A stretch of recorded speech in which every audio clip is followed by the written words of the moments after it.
Hello, and welcome to another episode of Point to Point. It is I, Phil, your host, doing the show where I drive from one point to another and try to get to the point. Today's point, I've been listening to a lot of music lately, and by a lot of music, I mean a lot of the Deathloop soundtrack. My son is very much into drums and very into jazzy sounds lately. And after we got him hooked on some Brubeck, it was time to give him the real shit and then play the Deathloop soundtrack.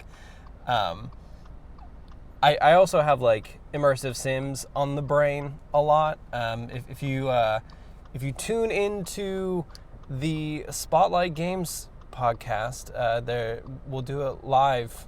Maybe tonight, depending on when this episode comes out. But I'll be guesting on Spotlight Games.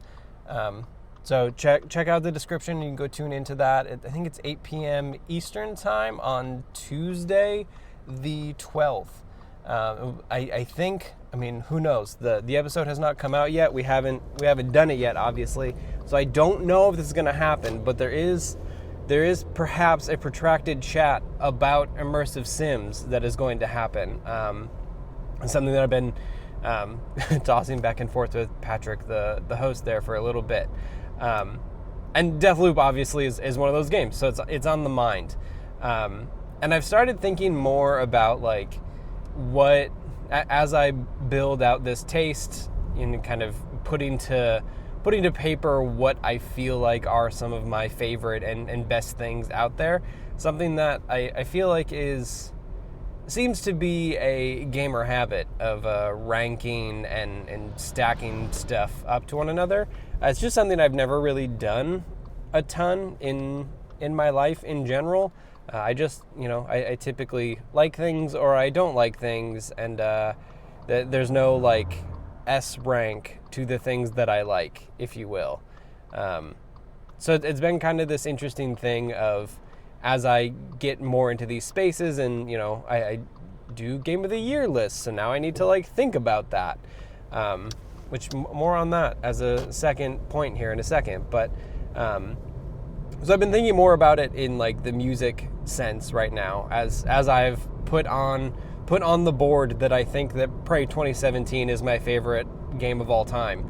I've been thinking a bit more about like, different aspects of games, and honestly the one part that I think Prey suffers a little bit is that kind of replayable, re-listenable soundtrack.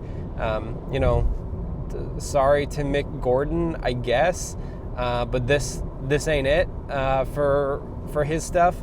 I've also been, playing through Atomic Heart, also featuring Mick Gordon, I guess. And that makes me remember that maybe there's something going on in Mick Gordon's past that made him not do other stuff for Microsoft, and now I'm curious what that is.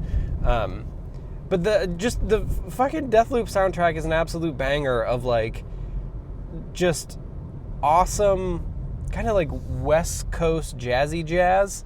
And it's a perfect vibe. I love that soundtrack.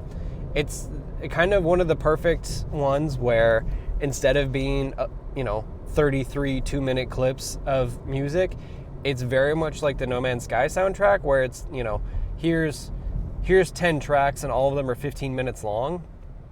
And the way that music works in that game is, as you would expect, you have your just sneaking around, figuring out stuff, no guards are on you music, and then once it pops off, there is this just like big bombastic sting, and each one of the levels has a different flavor of music that is connected to the actual connected to the visionary that you're trying to take down. So like Freestyle Rock has a music producer there who's kind of more of a folksy kind of like 70s country western, and there's a lot more electric guitar in there, and you have like my favorite, maybe perhaps because it is the first one, But Carl's Bay is much more just like the typical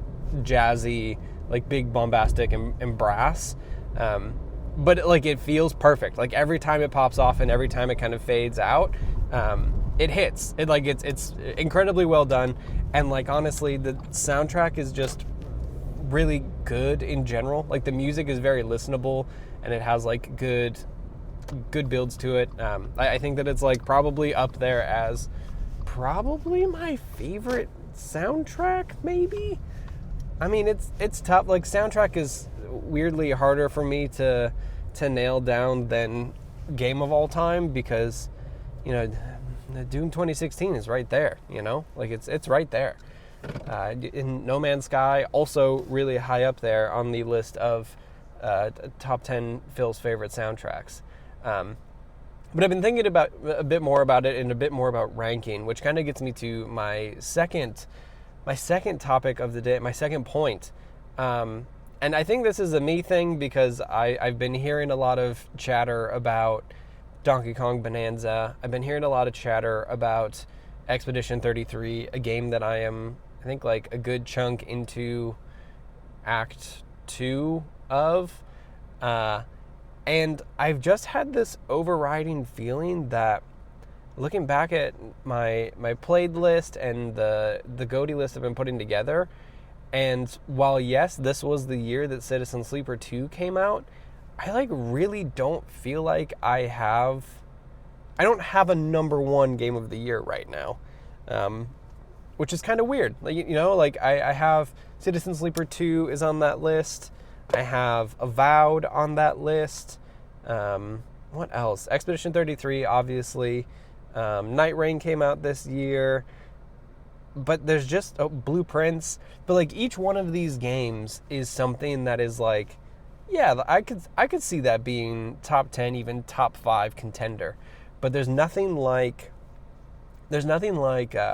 Indica, my game of the year last year, that is just like jumping out at me like, holy shit, this was just knocked it out of the park, is an insane game to play right now feeling. There are a couple of different games that I feel good about, right? Like, Atomfall was this year. There's a couple of smaller indies that I've been playing through lately. Artiste Impact, the video that I did a Let's Try of last week, like that looks rad. I need to play some more of it to see how it's going. But like, I don't know, I really thought that Expedition 33 was going to be that game for me. And while I like it, I really think that I'm just not a turn-based combat kind of guy. I thought that this would be the game that turned me around on it, and no, it's not.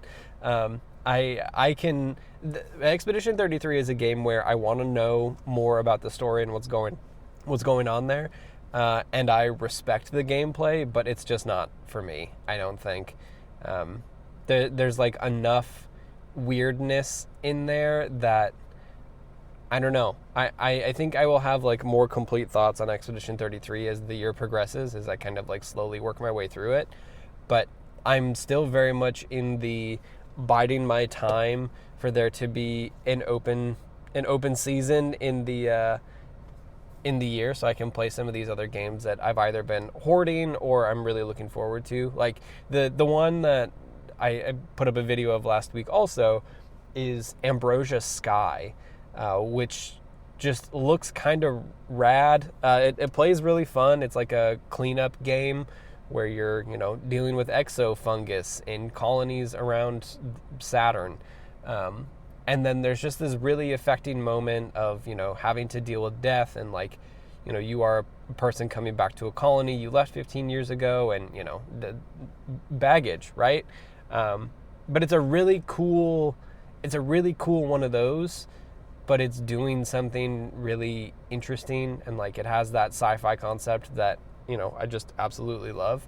And honestly, the other game that's on the list that I have not played yet, that I'm really looking forward to finding some free time to get into is, I really want to jump back into Tainted Grail, The Fall of Avalon, or whatever it's called.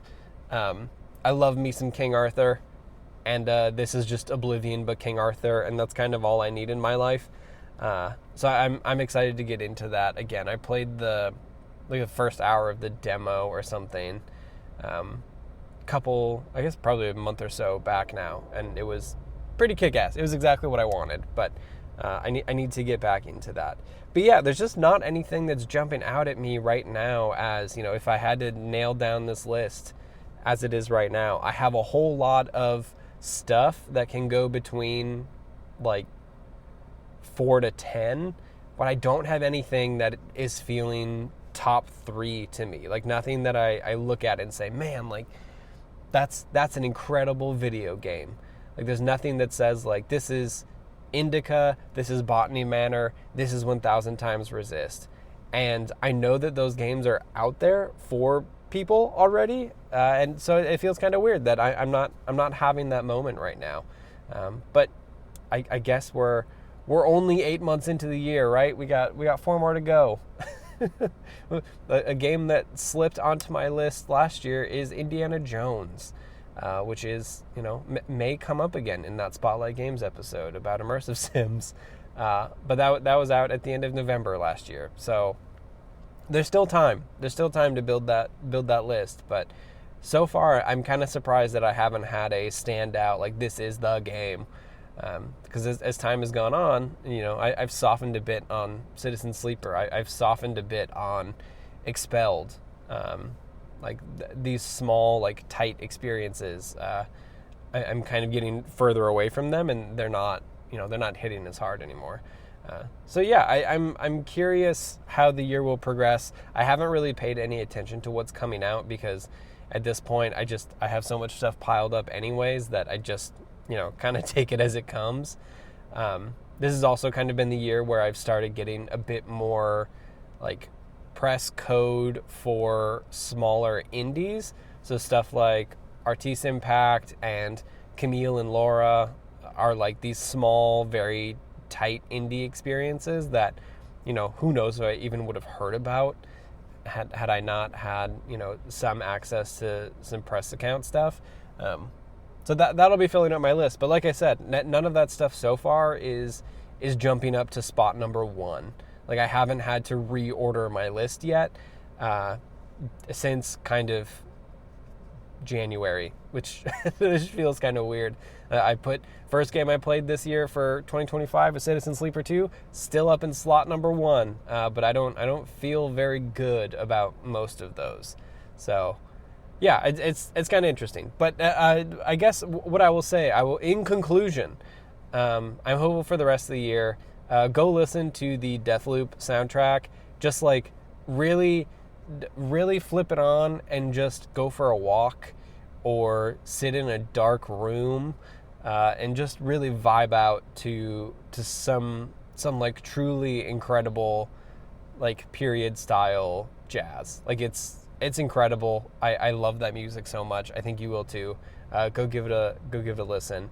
And then also if you're around on August 12th at 8 p.m. Eastern, I will have a link in the show notes here. But go listen to the Spotlight Games podcast on Twitch. The Spotlight Games show. It is a pod. I listen to it as a podcast. Who knows? But I'll be guesting there. We might be talking about immersive sims. We might be talking about the news. But what I can tell you is that we will be talking. So go check it out. I'm looking forward to it. It's going to be one of the first like live shows I've done. So come hang out and one thing or another. Maybe I'll just make an ass of myself. Who knows? But yeah, thanks for hanging out with me on this drive. I gotta go hop on this train that just got here. Speaking of trains, video called Choo Choo Survivor 2 just hit the YouTubes. It's a Vampire Survivors, but with trains. So, you and I, we know about trains. We talk about trains almost every day.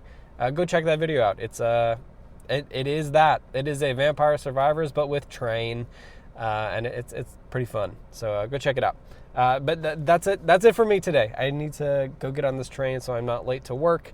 And then my boss doesn't find out about this thing that I do every morning and say, sorry, I was late because I was recording a podcast. That probably doesn't look good on my quarterly review. See you later. Have a good rest of your day. Have a good morning, and tune in to Spotlight Games tomorrow. We'll see you. Bye.